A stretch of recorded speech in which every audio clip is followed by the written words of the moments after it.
यदा यदा हि धर्मस्य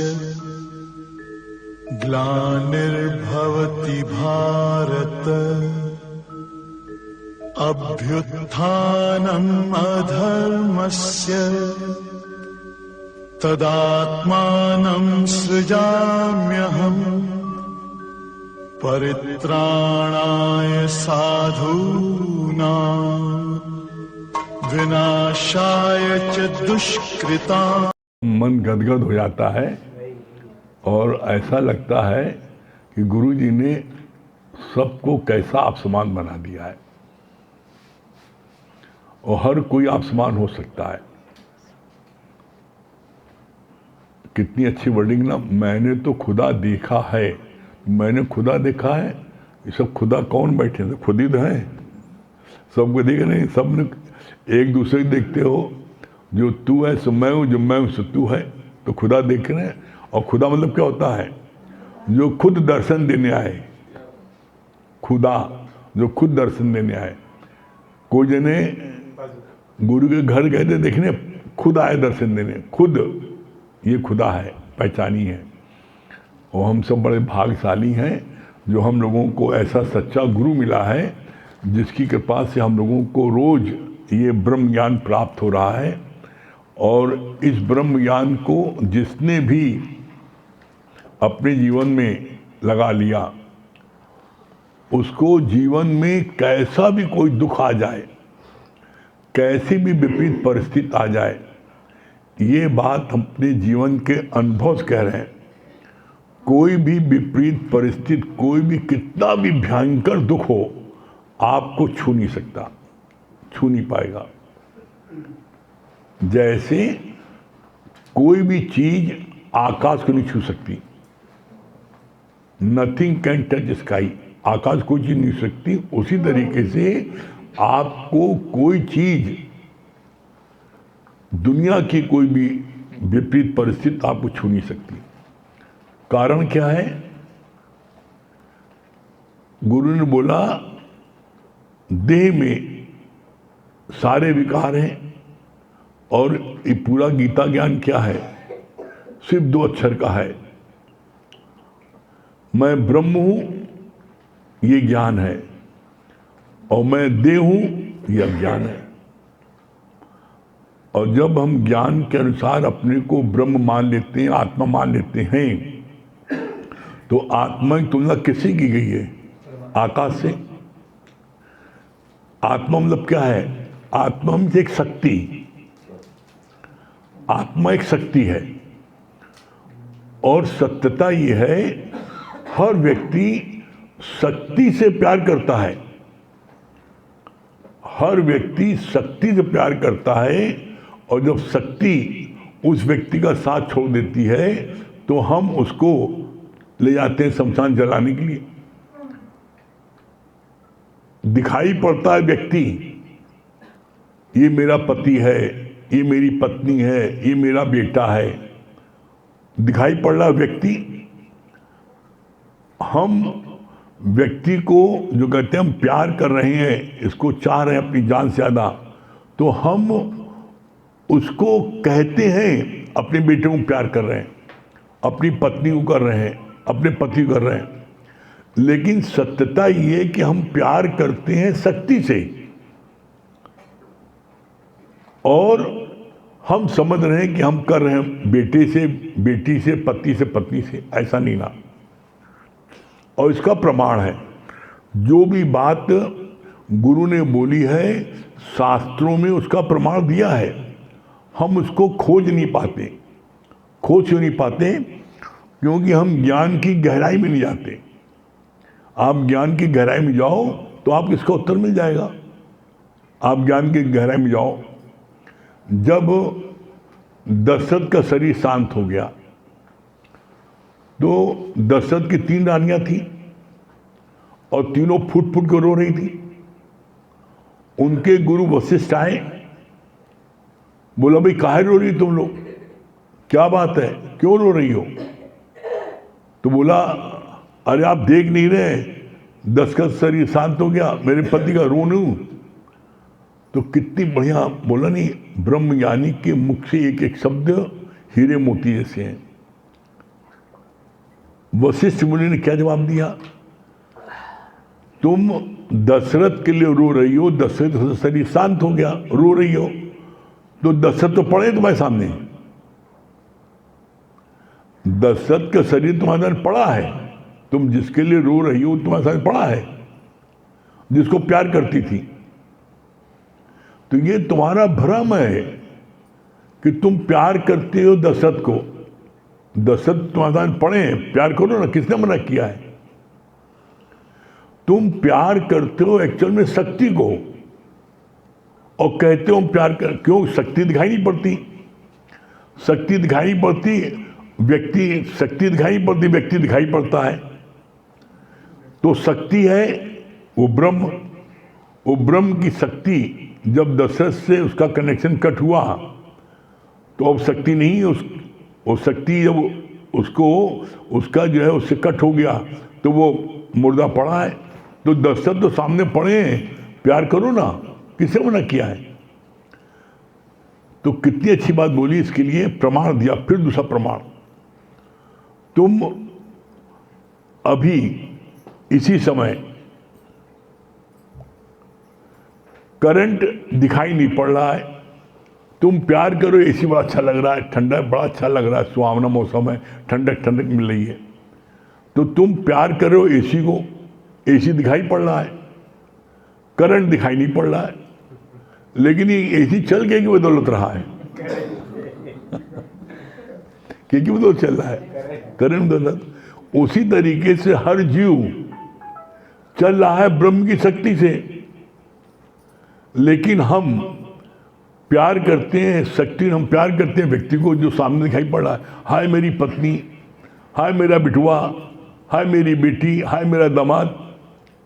और जब वो शक्ति से डिस्कनेक्ट हो जाता है तो हम फूट फूट कर रोते हैं, हाय मेरा बिटुआ चला गया, जाना हमें तो है भगवान, तुम्हारे घर में अंधेरे अंधेरे है, अरे लेना हमें तो हमें ले लेते, तुम्हारे बिटुआ कहाँ ले लियो, अभी तो का जवानी आई थी, संसार की मौज मस्ती लेनी थी, हम जितनी मौज मस्ती लेने ले चुके हमें ले लेते हो, लोग बोलते हैं। लेकिन भगवान के यहाँ इंसाफ ही इंसाफ है। तुम भरम में हो, भरम हुआ, भरम मिटाना, भरम कैसे मिटेगा? भरम मिटेगा एकमात्र साधन है ये गीता ज्ञान। गीता ज्ञान जब आप रोज गुरु मुख से सुनोगे और अपने जीवन में उसको अप्लाई करोगे तो आपके अंदर से सारे संशय भ्रम दूर हो जाएंगे और आप अपनी निष्ठा में आ जाओगे, आप अपने स्वरूप में आ जाओगे। इसका भी प्रमाण है, ज्ञान की गहराई में डो, इसका प्रमाण मिल जाएगा। 18 दिन महाभारत युद्ध हुआ, अर्जुन को भगवान कृष्ण ने पहले दिन से ही उसकी बीमारी पकड़ के उसका इलाज शुरू कर दिया। अर्जुन ने अपने जीवन काल में सैकड़ों युद्ध जीता था, तो कभी नहीं वो रोया, पछताया, दुखी हुआ। लेकिन जब अपने भाइयों वालों से युद्ध होने लगा तब वो रोने लगा, पछताने लगा और भगवान कृष्ण से बोला कि मैं अपने ही भाइयों को मार करके, अपने ही सगे संबंधियों को मार करके, अपने गुरुजन को मार करके, ऐसे खून से सने हाथों से मैं राज्य करना उचित नहीं समझता। इससे अच्छा मैं भीख मांग करके गुजारा बसर कर लूँगा, लेकिन मैं युद्ध नहीं करूँगा। अपना निर्णय सुना के बैठ गया। तब भगवान ने उसकी बीमारी पकड़ी चिमटी से और बोला कि तुमने सैकड़ों युद्ध किए, आज तक तो तुमने ये बात नहीं बोली, आज क्यों बोल रहे हो? तब बोला ना, अरे मेरे पितामह भी, मैं उनकी गोद में खेला हूँ, मैं नन्हा बच्चा था, हमको कितना उन्हें खिलाया कुदाया, और आज मैं उनको मारूँ? मेरे गुरु द्रोणाचार्य मुझको जिन्होंने विद्या सिखाई, पूरी युद्ध सिखाया, मैं उनको मारूंगा? ये मेरे भाई लोग, उनको मारूंगा। तब भगवान ने उसको, जो उसका घाव ऊपर से भर गया तो उसकी पपड़ी निचोड़ दी, उखाड़ी, और तब उसको याद दिलाया, तुम कह रहे हो तुम्हारे ये पितामह, भीष्म पितामह, ये द्रोणाचार्य गुरु, ये तुम्हारे भाई, ये सब भरी सभा में बैठे थे और तुम्हारी पत्नी को निवस्त्र कर रहे थे, तो भीष्म पितामह कहाँ चले गए? द्रोणाचार्य तुम्हारे गुरु थे, कहाँ चले गए? क्यों नहीं दुर्योधन को दुछापा मारा और कहा नालायक तुम ऐसा कर्म करने जा रहे हो? जो बोलता था दुर्योधन उसको झपट के बैठा देता था, खबरदार बैठ, किसी को बोलने नहीं देता था, और अपनी मनमानी कर रहा था।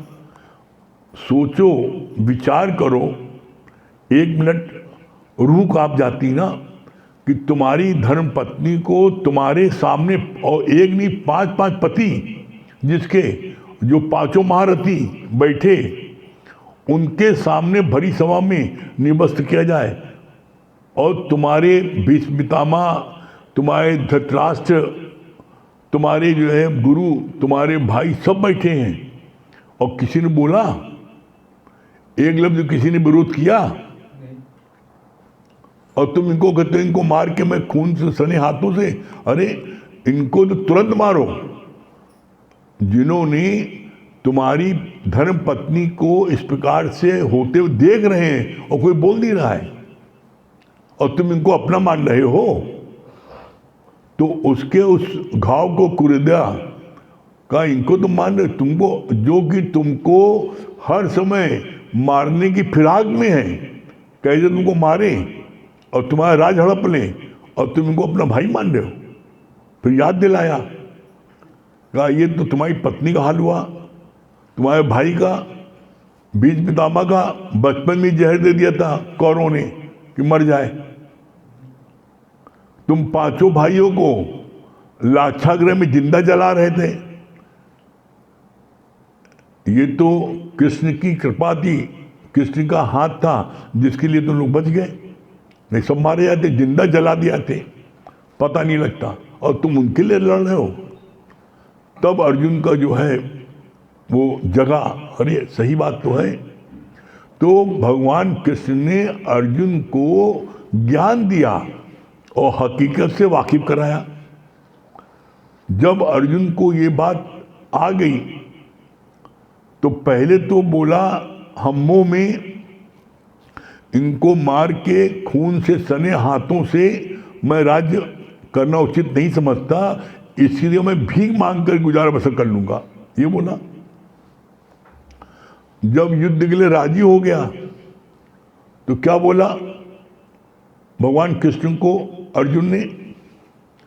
मेरा रथ दोनों सेनाओं के बीच में ले चलो। जब भगवान ने उसको राजी कर दिया, नहीं तुम युद्ध करो, और युद्ध नहीं करोगे तो तुम्हारे को क्या क्या हालों को बताया, तब उसको जोश आया, और तब उसने कहा अच्छा मेरा रथ दोनों सेनाओं के बीच में ले चलो।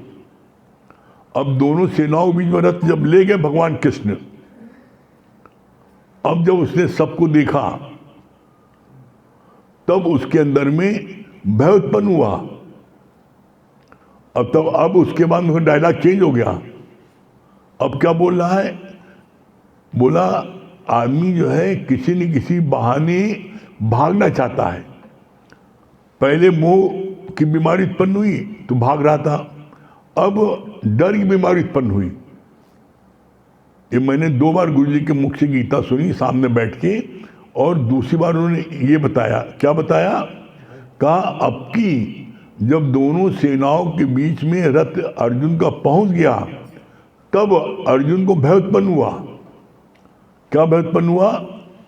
कि उधर सामने कर्ण है जिसको मैं नहीं जीत सकता, द्रोणाचार्य हैं जिसको मैं नहीं जीत सकता, उनसे विद्या मैंने सीखी है युद्ध की, भीष्म पितामह हैं जिनको इच्छा मृत्यु का वरदान है, उनसे मैं नहीं जीत सकता, तो उधर तो एक से एक पहलवान है जिनको मैं जीत नहीं सकता।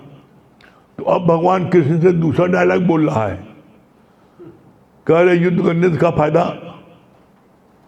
पता नहीं वो हमको मारे या हमको मारूं, इससे अच्छा युद्ध न करें। अब वो युद्ध से भागना चाह रहा था कि अब डर सता रहा है कि ऐसा न हो हमको मारे।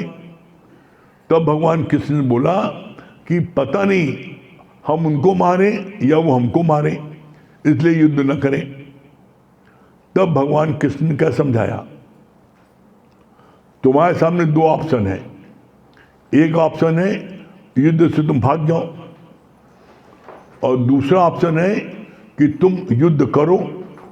अगर तुम युद्ध से भागते हो तो क्या होगा, युद्ध से भागते हो तो लोग कहेंगे अर्जुन डरपोक था, युद्ध भूमि से भाग गया, अर्जुन भगोड़ा था जो युद्ध भाग गया, अर्जुन नपुंसक था, ना मर्द था, डर के युद्ध से भाग गया।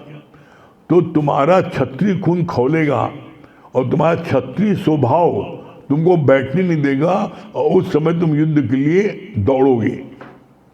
उस समय धर्म युद्ध नहीं होगा, उस समय तुम्हारे अहंकार का युद्ध होगा।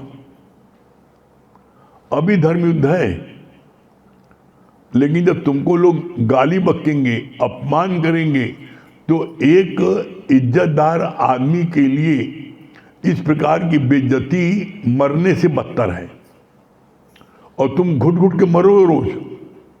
जब लोग तुमको तुम्हारे सामने कहेंगे देखो जा रहा भगोड़ा, ये देखो जा रहा है नपुंसक, तो उस समय तुम तिल तिल करके रोगे, मरोगे।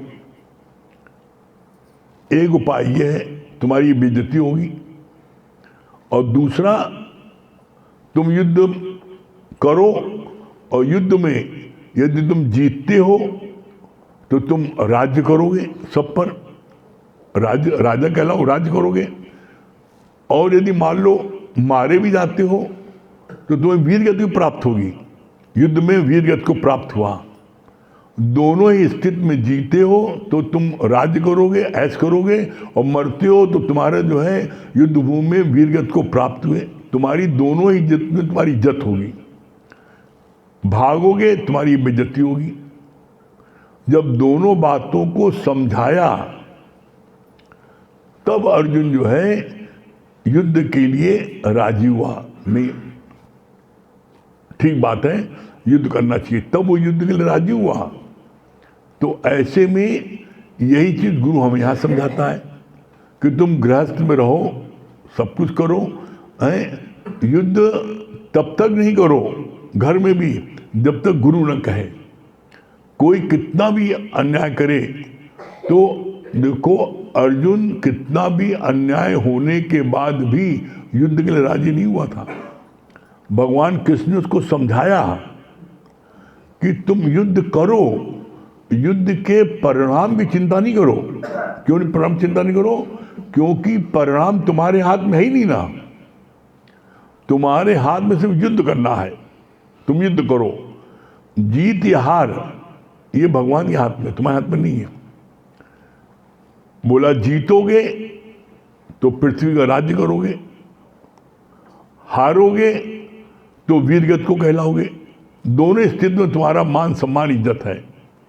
लेकिन तुम युद्ध नहीं करोगे, भगोड़े होगे, तो तुमको लोग जो है भगोड़ा बोलेंगे, तुम्हारे को डरपोक बोलेंगे, नपुंसक बोलेंगे। तो ऐसे में जो सम्मानित व्यक्ति है उसके लिए इस प्रकार का अपमान मरने से भी 100 गुना ज़्यादा बुरा है। क्यों? आदमी मरता एक बार है, लेकिन इस प्रकार से तुम रोज मरोगे तो सैकड़ों बार मरोगे। तो अर्जुन युद्ध के लिए राजी हो गया, युद्ध किया। इसी तरीके से यहाँ पर हमें ये देखना है कि अर्जुन ने पूरा राज्य अपना देने को तैयार हो गया। मैं भीख मांग के गुजारा बसर कर लूंगा, लेकिन युद्ध नहीं करूंगा। तुम यहाँ घर में एक ईंट के लिए लड़ते हो, मेरे जो है मेरे भाई को जो है 5 इंची जगह किसी ज़्यादा मिल जाए, हम तो 5 इंच हम ज़्यादा लेंगे, इसमें लड़ते हो। जरा से रुपए पैसे में लड़ते हो, जरा सा कोई बंटवारे में लड़ते हो। तो भगवान ने कहा यहाँ नहीं लड़ना है, घर में नहीं लड़ना है।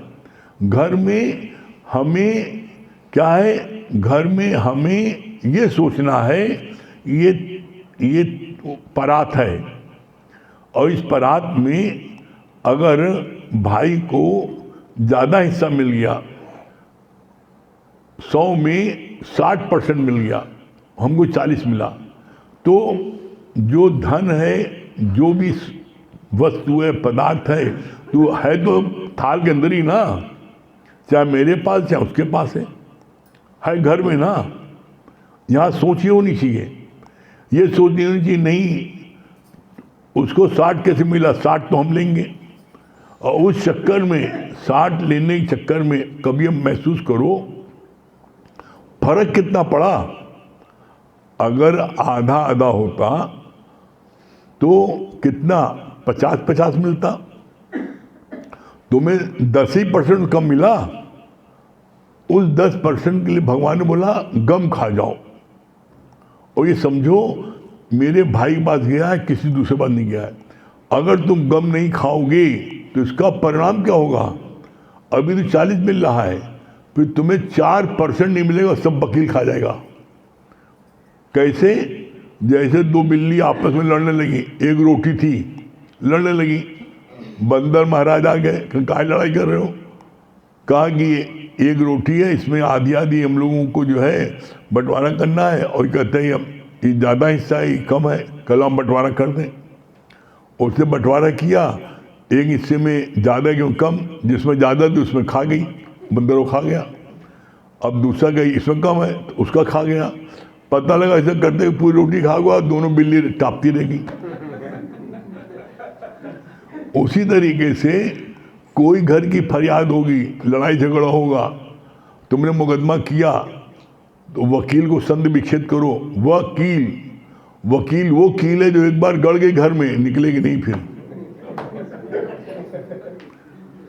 और कोर्ट जाओगे, तुम्हारे सामने दोनों इतनी तेज जैसे बिल्ली लड़ती है, लड़ेंगे वकील, आपस में खुद लड़ेंगे, तुम्हें लड़ेगा क्या बड़ा मेरा वकील बड़ा बहस किया, लेकिन पता लगा तुम जब शाम को देखो वो काफिया दोनों काफी पी रहे हैं। और जब देखेंगे फैसला होने वाला है तो कहेंगे अबे पागल बेवकूफ, फैसला हो जाए कौन तो पैसा नहीं, फीस कौन नहीं, तुम छुट्टी लेकर भाग जाओ, कहीं तो बीमार है, सर्टिफिकेट फिर तो आना। तो कोर्ट फिर तुम तारीख मिल जाएगी, भाई इनका वकील बीमार है, अगली तारीख फलाना है, अगली तारीख वो बैठ जाएगा, फैसला नहीं होने देगा, और तारीख मिलती जाएगी, कोर्ट में तारीखें मिलती जाएगी, और परिणाम ये होगा ये तुम्हारा पूरा धन समाप्त हो जाएगी। तुमको भैया पैसे ने कहा लड़ी, तब पता लगा जहाँ से चले तो खड़े वहीं हो, और मिला कुछ नहीं मिला, सब चला गया। इसलिए भूल के भी कोर्ट कचहरी चक्कर मत लगाना। गुरु ने बोला तुम्हारे धन को कोई छीन सकता है, तुम्हारी प्रॉपर्टी को ले सकता है, लेकिन दुनिया में कोई व्यक्ति तुम्हारे भाग्य को नहीं ले सकता। तुम्हारे भाग्य में जितना तुम्हें मिलना है वो तुम्हें भगवान छप्पर फाड़ के देगा। उस प्लेटफॉर्म से नहीं मिलेगा, दूसरे प्लेटफॉर्म मिलेगा। कैसे मिलेगा, सबने सुना छप्पर फाड़ के इसका मिलेगा। इसका सिद्धांत क्या है, बोला एक बड़ा ईमानदार किसान अपने खेत में खेती जोत रहा था, उसका हल एक घड़े से टकराया। जब टकराया तो उसमें क्या निकला, उसमें असरफियाँ भरी सोने की। देखा उसने, बड़ा ईमानदार था, उसने कहा नहीं मेरी कमाई नहीं है, मैं इसको नहीं लूँगा। और उसने जो उसको घड़े को वहीं ज़मीन में गाड़ दिया पेड़ के नीचे, और घर चला आया। रात को अपनी पत्नी को सोते समय बताया, और उसी में चोर घुसे थे उसको चोरी करने। पत्नी को बताया कि आज खेत जोतते समय मुझको हल से एक टकराया एक घड़ा, और उसमें असरफियों से भरा था वो, मैंने जो खेत में पेड़ है उसके बगल में ही मैंने उसको गाड़ दिया। चोर लोग सुन रहे थे, घर में जो घुसे चोरी करने आए थे। उन्होंने कहा इसको चोरी करने से क्या फायदा, जब असरफियों से भरा घड़ा मिल रहा है तो चलो खेत चलें। वो लोग भाग के खेत गए, और खेत में जाके पेड़ के बगल में खोदा गड्ढा तो सच में निकला घड़ा, बड़ा खुश हो गए। जैसे ही घड़ा खोद के उसको उठाने लगे वैसे उसमें से बर्रे निकली, खूब काटा उन लोगों को। तो कहा अच्छा, लगता है किसान को हम लोगों के आने का आभास हो गया था, तो हम लोग जानबूझ करके उसने यहाँ भेजा कि बर्रे हमें काटे। तब का भी हम मजा चखाते हैं लोगों को, किसान को इसका मजा हम चखाते हैं। तब उसने क्या किया, उस घड़े को वो चारों चोर लोग मेहनत करके खोद करके उठा करके लाद करके कंधे में अपने उसके घर ले गए। और उन दोनों खपड़ेल का घर होता था, वो किसान और उसकी पत्नी दोनों सो रहे थे। उनका मजा चखाते भी, हमको तो 10-20 बर्रों ने काटा, हम इनको सारा घड़ा उड़ेल देते हैं और सारे बर्रे को काटेंगी। उन्होंने छप्पड़ हटाया और छप्पड़ हटा करके उन्होंने वो पूरा घड़ा उड़ेल दिया। और जब घड़ा पूरा उड़ेल दिया तो फिर गिन्नी बन गई, घन घन घन करके सब गिन्नी गिनने लगी और पूरा कमरा उनका गिन्नी से भर गया। तब किसान ने कहा, देखा भगवान, अपनी पत्नी को देखा, मैं तुमसे कहता था ना कि जब भगवान देता है तो छप्पर फाड़ ही देता है। देखो आज छप्पर फाड़ दिया कि नहीं। मैंने तो घोड़ा छोड़ा है, मैंने नहीं लिया कि हमें नहीं चाहिए हराम का, लेकिन भगवान ने वो घड़ा हम लेके आते, मेहनत करते, वो चारों चोर लोग ये कंधे पे लाद के लाए और मेरे घर में को छप्पर हटा के मेरे ऊपर फेंक दिया। मिला कि नहीं मिला। इसीलिए कहते हैं भगवान ने 6 चीज़ें अपने हाथ में रखी है। 6 चीज़ें कौन है? लाभ हानि, जीवन मरण, यश अपयश विधान।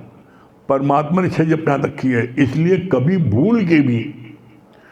भूल के किसी से ये मत तुम डरना कि मेरा फलाने ने हक ले लिया, मेरा हिस्सा मार दिया, मेरा कुछ नहीं है। कुछ नहीं, बिल्कुल नहीं डरो। कोई व्यक्ति तुम्हारी वस्तु पदार्थ चीज को छीन सकता है, तुम्हारे भाग्य को दुनिया का कोई व्यक्ति नहीं छीन सकता। अगर उसने छीना है और तुम्हारे भाग्य में है, परमात्मा तुमको देकर रहेगा, वो जो है छोड़ेगा नहीं। इसलिए हमें गुरु की वचनों पर विश्वास रखना चाहिए और हमें अपनी तरफ से कभी किसी से लड़ाई झगड़ा नहीं करना। हमें सब में अपना आप देखना है और सब में हम अपना आप देखेंगे, भगवान देखेंगे तो उसका सबसे बड़ा फायदा क्या है, ये बात भी अपने जीवन के अनुभव से कह रहा आपको। सबसे बड़ा फायदा यह है कि आपके मन में बड़ी शांति मिलेगी। आपका मन निर्विचार समाधि में डूबा रहेगा। आपका मन जरा सा भी हिले डुलेगा नहीं, कोई ना आगे की नहीं पीछे, कुछ नहीं सोचेगा। इसीलिए बोला है जितनी देर आपका मन शांत रहे और एक पल भी कुछ न सोचे, उतनी देर आप भगवान की अवस्था में रहते हो। इसका प्रमाण दिया है। क्या प्रमाण दिया है? थिर मन ब्रह्म, थिर मन ब्रह्म, अथिर मन संसार। जितनी देर आप एकदम शांत में हैं, कोई हलचल नहीं है, कोई मन में चिंता नहीं है, आप गॉडहुड में हैं। और जैसे ही आप जीव बनते हो, पहले जीव बनते हो तब इच्छा होती है, हाय हम अम्मा है ना, हमारा बिटवा भूखा तो नहीं ना, इन लोगों के चक्कर में बिटवा भूखा रहेगा। अम्मा बन गए, पिता बन गए, हमें बच्चे को बेटी की शादी करनी है, पिता बन गए तो चिंता होगी। अरे है ही भगवान, इसके अलावा कुछ नहीं है। ऐसा मन में भाव रखोगे तो आपके किसी प्रकार की कोई भी आपको चिंता नहीं होगी। चिंता आपको तभी होती है जब आप जीव बनते हो, और इसका भी प्रमाण है। चिंता तेरी तभी मिटेगी, चिंता तेरी तभी मिटेगी जब चिंतन में ले लोगे राम। चिंतन में ले लो राम मतलब क्या होता है? राम ने क्या वचन बोले, कृष्ण ने क्या वचन बोले, जब उनके वचनों को अपने जीवन में लगाओगे तो तुम्हारी चिंता मिट जाएगी। हम चिंता करते किसकी हैं? कभी देख लो, कभी तुमने चिंता गुरु की, भगवान की कि हमें गुरु के दर्शन 1 महीने नहीं हुए, 1 हफ्ते से नहीं हुए, भगवान के दर्शन नहीं हुए। बिटवा के दर्शन न हो, अगर 1 घंटा स्कूल से छुट्टी हो जाए, 1 घंटे बच्चा स्कूल ना आए, तो देखो अम्मा कैसी मछली तक तड़पती है, अपने पति को डंडा मार गया, जल्दी देखो देखो कहाँ गया, स्कूल जाओ, कोई उठा तो नहीं ले गया, किसी गाड़ी नीचे नहीं आ गया, कितना मछली तक तड़पती है। तुम 1 घंटा अपने पुत्र से नहीं मिलते तो कितना बेचैन जाते हो। तुम 1 महीने, 1 हफ्ते, 1 दिन तुमने गुरु से नहीं मिले, भगवान से नहीं मिले, सत्संग से नहीं मिले, तो तुम्हें बेचैनी आती है। इसीलिए कहा है चिंता तेरी तभी मिटेगी जब चिंतन में ले लो विराम। तुम्हारी जो चिंता है मैं की या मेरे के लिए होती है, या हमारे शरीर में यहाँ दर्द है, यहाँ कष्ट है, ये हमें कोई पूछता नहीं है, या मेरे वालों के लिए दर्द होता वहाँ। चिंता कभी भगवान के लिए नहीं होती, चिंता कभी सत्संग प्रेमी के लिए नहीं होती। फलाना सत्संग प्रेमी उदास काहे है, फलाना सत्संग प्रेमी 4 दिन सत्संग क्यों नहीं आया है। कभी इनके लिए सोचते हो? जहाँ तुम बैठते हो तुम्हारे अगल बगल जो बैठते हैं, जिनसे तुम्हारा संपर्क है, वो सत्संग नहीं आ रहे हैं 4 दिन से, 1 हफ्ते से, तो कभी तुमने उनका घर गए पूछने गया भाई क्या बात है, क्यों नहीं आ रहे, दर्शन क्यों नहीं दे रहे 4 दिन से, 1 हफ्ते से? तूने बोला नहीं? बोला। तुम्हें चिंता है सिर्फ अपनी मैं मेरे की, और जब तक मैं मेरे की चिंता करोगे जीवन में हमेशा दुखी होते रहोगे। क्यों? घर में 5 सदस्य हैं, कोई ना कोई बीमार पड़ेगा, कोई ना कोई के साथ कोई ना कोई प्रॉब्लम आएगी और तुम्हें चिंता होगी। इसलिए चिंतन करो गुरु के वचन का, तभी तुम्हारी चिंता मिटेगी। करके देखो, और आपको परमानेंट हैप्पीनेस न मिले तब कहना। आपको परमानेंट हैप्पीनेस मिल रहेगी जब आप चिंतन में रहोगे गुरु के वचन में। गुरु ने क्या बोला आप देख लो। अगर आपको गारंटी है आपके अंदर आनंद की प्राप्त न हो तब कहना। और इसमें इसका प्रत्यक्ष प्रमाण आप लोगों को अभी कभी है। कैसे? आप जितने लोग सत्संग में आ रहे हो, अपने आने के पहले तुम्हारी क्या स्थिति थी? जरा जरा सी बात पर कितना क्रोध आता था, बेचैनी होती थी, रात की नींद फट जाती थी, बदला लेने की भावना आती थी, जब तक बदला नहीं ले लो खून उबलता था, कितने निगेटिव ख्याल आते थे, हर समय डर लगता था। आज आपके क्रोध में कितनी कमी आ गई, आपके अंदर डर कितना ख़त्म हो गया, आपके अंदर कितने पॉजिटिव विचार आ गए। देखो पहले से कितना चेंज हो गया। कोई ऐसा नहीं होगा जिसके जीवन में चेंज ना आया हो। ये है ज्ञान का प्रत्यक्ष फल, इस ज्ञान का। ठीक है, आगे हम भैया बताएंगे।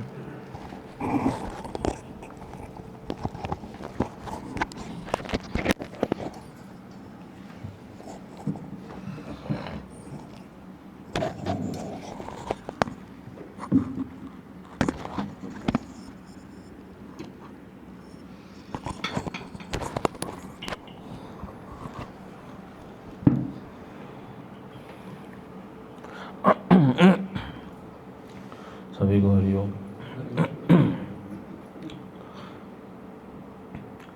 देखिए,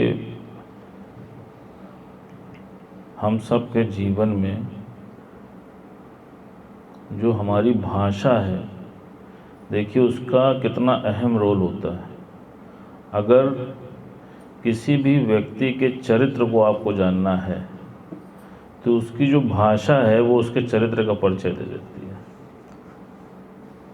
जैसे ऊपर से तो मीठा सा बोलते हैं, लेकिन अगर आप उसके ओरिजिनल स्वरूप को जानना चाहते हैं तो उसको बस थोड़ा सा गुस्सा दिला दीजिए, देखिए वो अपने ओरिजिनल भाषा में आ जाएगा।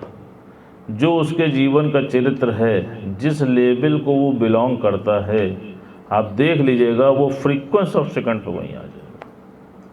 और ज्ञान में आने के बाद आप देखिए कि भाषा में कितना संयम आ जाता है। इस दुनिया में जितने भी बवाल हो रहे हैं, जितने भी फसाद की जड़ है, अगर आप गौर से देखें तो उसकी जो स्टार्टिंग है वो भाषा से। किसी में झगड़ा होता है, पहले अपशब्द बोला जाता है, झगड़ा हो जाता है। घर में कोई विवाद होता है, पहले अपशब्द बोला जाता है, विवाद हो जाता है, पार्टीशन हो जाता है। तो गुरुजी ने बोला, कहा कि देखिए, वचन संभाल के बोलिए, वचन के हाथ ना पाऊं, और एक वचन औषधि करेगा, एक करेगा घाव। तो जब कभी भी कुछ भी बोलना है तो बहुत सोच समझ के बोलना है। क्यों? क्योंकि बोली हुई बात तो वापस आ नहीं सकती। अभी आपको क्रोध आया, आपने अपना आपा खो दिया, तो क्रोध तो कुछ समय के बाद शांत भी हो जाएगा। आज क्रोध किया, कल शांत हो जाएगा, लेकिन क्रोध में बोली हुई बात तो वापस नहीं आएगी। अब वो तो अमिट हो गई ना, जो आपने बोल दिया। इसीलिए बोला जाता है कि तलवार से मारे हुए घाव को तो भरा जा सकता है, लेकिन वाणी से बोले हुए तीखी बात को कभी नहीं भरा जा सकता। इतनी बड़ी महाभारत क्यों हुई? भाषा के कारण ही तो हुई। द्रौपदी ने बोला ना, अंधे का पुत्र अंधा, वो बात उसको इस कदर चुभ गई, कितनी बड़ी महाभारत हो गई। तो भगवान ने क्या बोला? ज्ञानी हमेशा बहुत सोच समझ के विचार करके ही बोलता है। और अभी अगर कभी क्रोध आ भी जाए तो गुरुजी ने उसके लिए भी संयम बोला है। कहा कि अगर तुम अपने आपे में नहीं हो तो कम से कम 24 घंटे तक मौन में आ जाओ, कुछ मत बोलो। तो अगर तुम कुछ भी नहीं बोलोगे तो भी तो देखो तुम बच जाओगे। आप देखिए, गुरुजी की एक एक बात इतनी असरदार है कि अगर आपने उसको जीवन में धारण कर लिया तो आप समझ लीजिए हजारों समस्याओं से आप बच जाओगे। जैसे एक राजा होता है और वो बहुत कड़वा बोला करता है, बात बात में क्रोध किया करता है, और जब कभी भी मुख खोलता है तो बहुत कड़वी बात बोलता है। अब जो उसके सलाहकार होते हैं, जो उसके दरबारी होते हैं, वो कुछ बोल भी नहीं पाते हैं। क्यों? क्योंकि है तो राजा, बोलेंगे तो सजा हो जाएगी। तो वो उसकी बातों को किसी प्रकार झेलते रहते हैं। एक दिन राजा के मन में आता है और वो सबसे कहता है कि ऐसा है कि जो तुम सब की निगाह में सबसे खराब वस्तु हो वो मेरे सामने पेश करो। कहा ठीक है महाराज। कोई जाता है विष्ठा ला के रख देता है, कोई जाता है मरा हुआ सांप ला के रख देता है, कोई बिच्छू रख देता है। एक बड़ा ही बुद्धिमान आदमी होता है, वो एक मरे हुए व्यक्ति की जीभ काट के उसको ला के रख देता है। तो राजा बाकी वस्तुओं को देखता है तो कुछ नहीं कहता, लेकिन जब वो मरे हुए व्यक्ति की जीभ को देखता है तो वो कहता है इसमें क्या बुराई है। तो जो बुद्धिमान व्यक्ति होता है कहता है महाराज इसी में ही सारी बुराई है। कहा क्यों? कहा महाराज सारी बुराइयों की जड़ जीभ से ही शुरू होती है। क्यों? क्योंकि देखिए तलवार का मारा हुआ घाव भी भर सकता है, लेकिन जीभ से बोली हुई कड़वी बात कभी नहीं भर पाती। इसलिए मेरी निगाह में सबसे खराब वस्तु ये जीभ है। राजा को अपनी गलती का एहसास हो जाता है। राजा उससे कुछ कहता तो नहीं है, लेकिन फिर अगले दिन ऐलान करता है कि ठीक है, अब जो सबसे उत्तम वस्तु तुम्हारे निगाह में हो उसको मेरे सामने पेश करो। कोई सोना ला के रखता है, कोई चांदी ला के रखता है, कोई स्वादिष्ट भोजन ला के रखता है। ये व्यक्ति फिर वही जीभ ला के रख देता है। अब राजा फिर परेशान, कहे अब क्या है? तुम्ही ने तो कहा था कि ये सबसे खराब वस्तु है, अब तुम इसको क्यों रख रहे हो? कहा महाराज ये सबसे खराब भी है और सबसे अच्छी भी है। अगर ये मीठा बोलने पे आए तो इससे ज़्यादा मिठास कहीं नहीं है। आप देख लीजिए, हम सबके जीवन में भी आप देख लीजिए। आप अपनी काम वाली से कड़वा बोल के देख लीजिए, देखिए 15 दिन गायब होती कि नहीं। फिर यही जीव बहुत मीठा बोलती है, अरे कहाँ चली गई थी बसंती। आप देखो सारी मिठास और कड़वाहट आपकी जिह्वा पे है। इसीलिए गुरुजी ने बोला कि वचन संभाल के बोलिए, वचन के हाथ ना पाओ। बहुत सोच समझ के ही कुछ बोलना। आप देखो जो अज्ञानी होता है उसकी भाषा आप कभी गौर कर लेना। अज्ञानी की भाषा कैसी होती है? अहंकारी होती है। उसकी भाषा में अहंकार झलकेगा, अधिकार झलकेगा, रूखापन झलकेगा। आप देख लो। और गुरुजी ने क्या बोला? कहा अगर अधिकार रखोगे तो धिक्कार पाओगे। आप देख लो, अधिकार बाहर से रखते हो और धिक्कार अंदर से खाते हो, और प्रेम अंदर से रखते हो तो अधिकार बाहर से पाते हो। अब इच्छा तुम्हारी है, जो चाहे कर लो। अगर अंदर से तुम प्रेम रखोगे तो स्वतः अधिकार उसके ऊपर हो जाता है, और जिसके ऊपर अधिकार रखते हो तो देखो कैसे धिक्कार का सामना करना पड़ता है। और फिर भगवान ने क्या कहा? कहा जो ज्ञानी की भाषा होती है आप कभी देख लेना, उसकी भाषा में प्रेम होगा, विनम्रता होगी, करुणा होगी, अपनापन होगा। आप देखो उससे जब बात करोगे तो आपको लगेगा और थोड़ा सा बात कर लें, और उसकी बातों में शीतलता झलकती है। कभी भी आपको उसकी बातों में अहंकार नहीं मिलेगा।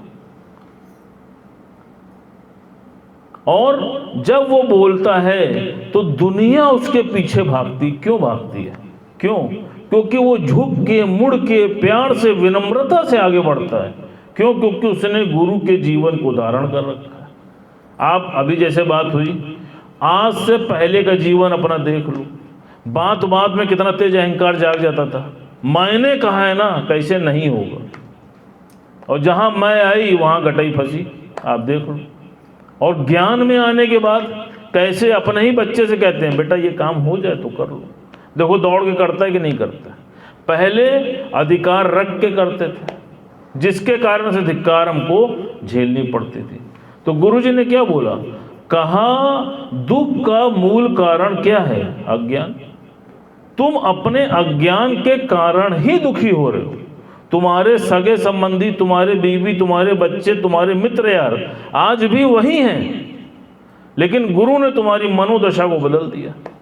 मनोदशा बदल गई है तो उन सब से दशाएं भी बदल गई। आप देख लो। जैसे भगवान बहुत अच्छा बता रहे थे, कहा कि एक भिखारी दर दर भीख मांगा करता था।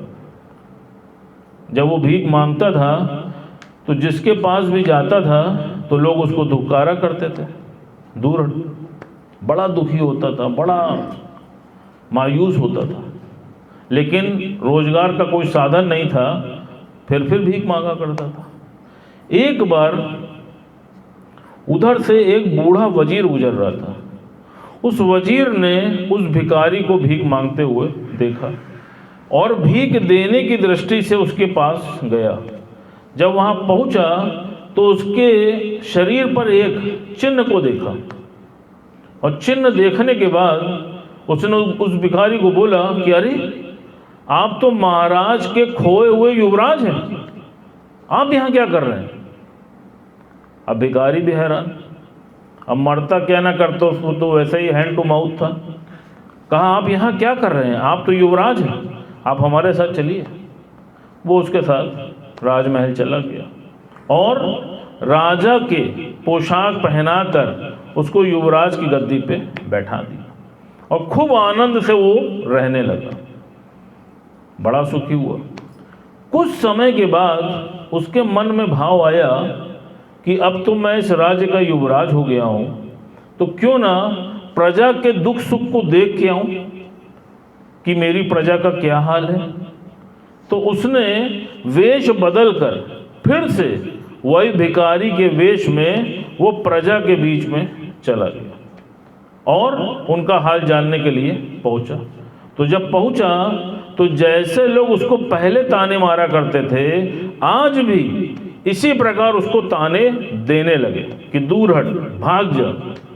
लेकिन अब उसको कोई भी ताना लग नहीं रहा था। क्यों? क्योंकि वो अंदर से अपने को युवराज महसूस कर रहा था। और कल तक वही ताने उसको दुखी कर रहे थे। तो गुरुजी ने क्या सिद्धांत बताया? कहा तुम भी दुखी तब तक होते हो जब तक अपने को जीव मान के रहते हो। जब तुम अपने को बोल देते हो कि मान ना मान तू है भगवान, जब तुम उस शक्ति को देखते हो तुम कभी दुखी नहीं होते हो। लेकिन जब तुम व्यक्ति को देखते हो तो तुम दुखी और सुखी होते हो। जैसे तुम कभी अनुभव करना कि आईने में तुम अपना अक्स देखते हो ना कि शीशे की मोटाई चौड़ाई लंबाई देखते हो, उसमें अपने चेहरे को देखते हो। तो गुरुजी ने बोला, कहा ठीक इसी प्रकार हर व्यक्ति की आंखों में अगर तुम देखोगे तो उसमें तुमको अपना ही अक्स दिखाई पड़ेगा, लेकिन तुम उसकी आंख को ना देखकर, उसमें प्रभु की शक्ति को ना देखकर उस व्यक्ति को देख बैठते हो। और बस यही तुम्हारी भूल होती है। और इसी भूल के कारण क्या होता है? तुम दुखी और सुखी होते हो। ज्ञानी के ऊपर जब कोई भी परिस्थिति आती है तो वो अंदर जाता है और अज्ञानी बाहर जाता है। जैसे एक बार वशिष्ठ मुनि अपने कई बालकों के साथ मंत्रणा कर रहे थे, उसी समय भूकंप आ गया। तो जब भूकंप आया तो जितने भी बालक वहां बैठे थे वो सब भाग खड़े हुए, लेकिन वशिष्ठ मुनि अपनी समाधि में वहीं बैठे थे। कुछ देर के बाद जब भूकंप शांत हुआ तो सारे बालक पुनः वापस आए और आकर के उन्होंने वशिष्ठ मुनि से कहा कि गुरुजी आप नहीं भागे? तो कहा नहीं बेटा, मैं भी भागा, बस अंतर इतना था कि तुम बाहर भागे और मैं अंदर भागा। तो गुरुजी ने बोला, कहा देखो जब कभी भी जीवन में कोई विपरीत परिस्थिति आए तो तुम बाहर मत भागो, तुम अंदर की ओर जागो। आप देख लो, बाहर मुखी सदा दुखी और अंतर्मुखी सदा सुखी। जब कभी भी जीवन में संकट आता है तो आप देखो, अगर आप अंदर डूबते हो तो कोई ना कोई हल नजर आता है, लेकिन बाहर डूबते हो तो संकट ही संकट समझ आता है। अब इच्छा आपकी है कि आप बाहर भागते हो कि अंदर भागते हो? बताओ कहाँ भागोगे? अभी भी कंफ्यूजन है।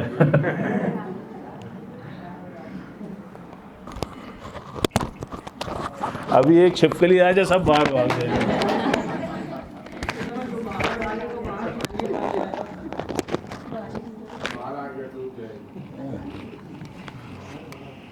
सही प्रेमियों को हरिओम राम राम।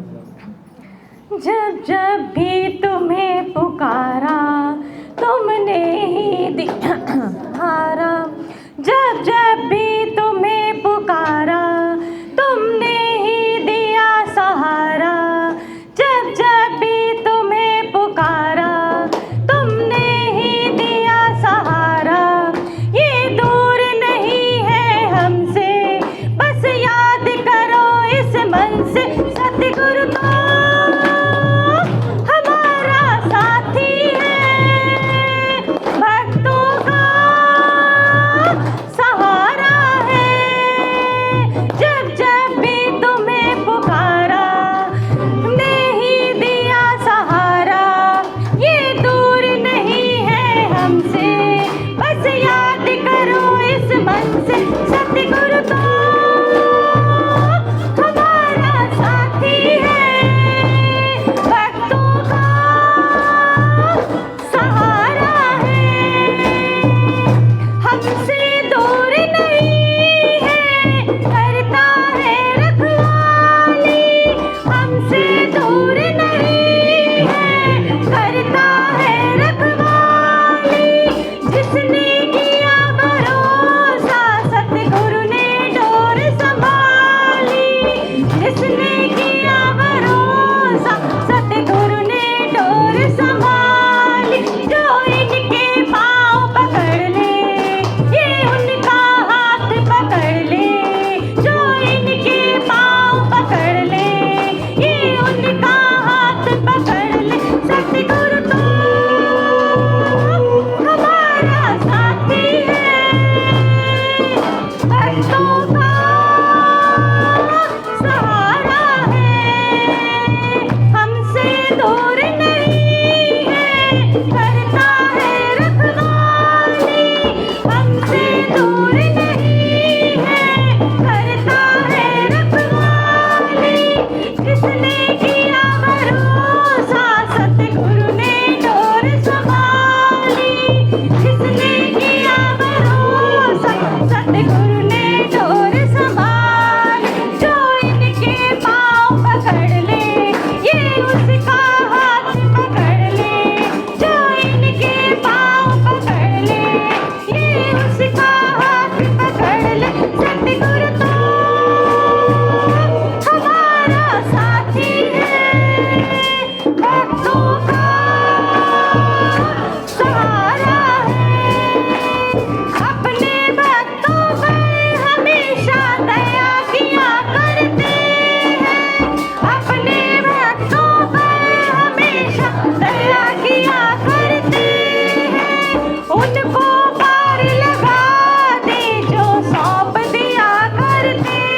हरि को एक दिन तो है जाना।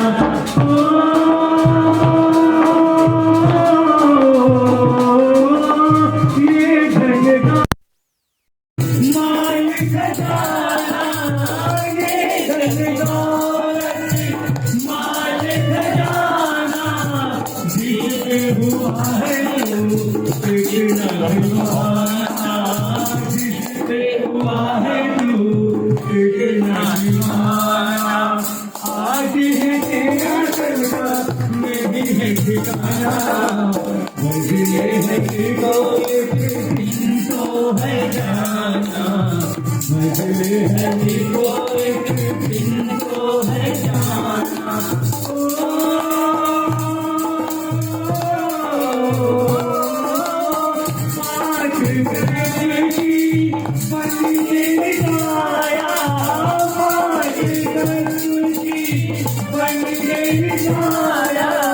हरि है तेरे मन में समाया, हरि है तेरे मन में समाया। इसे ढूंढने तूने जाना।